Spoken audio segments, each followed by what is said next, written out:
Мен монитор алдында отырып, сабақтың қашан басталатынын күтіп отырдым. Мен мониторды ертерек қостым, себебі сабақты жіберіп алғым келмеді. Досым Гриша қисық атты біреуді онлайн сабаққа шақырды және сыныпты күлдіртем деп уәде берді. Және ол күдікті біреу болды. Сабақ басталды, ал мұғалім Франциядағы революция туралы айтты, ал Гриша күліп отырды. Бір кезде оның түрі өзгеріп кетті және қорқып тұрғандай болды. Сосын ол маған хабарландырма жазды. Менде көріп тұрсың ба, литканың артына қарашы.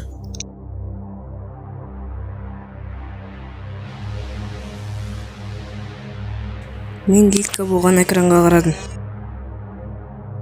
Оның артында бір қисық және қорқынышты пішін тұрды. Оны Гриша әкемізден басқа ешкім көрмеді.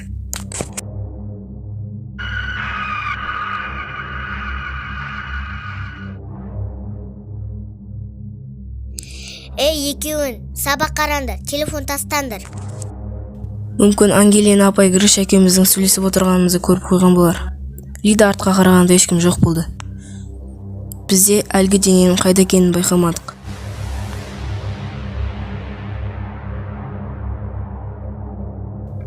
Ол 5 минут бойы жоқ болып кетті. Сосын 5 минуттан кейін қайта келді. Біз көрмеген нәрсемізді көрдік. Ол Никитаның артында тұрды. Гриша да түрі шок болып, осы болған оқиғаға қарап тұрды. Сосын болмайтын оқиғаны көрдік. Ол дене сыныптастарымыздың артынан пайда бола бастады.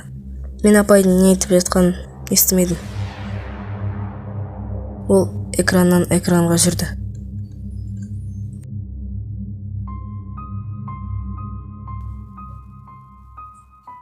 Сосын ол жоғалып кетті.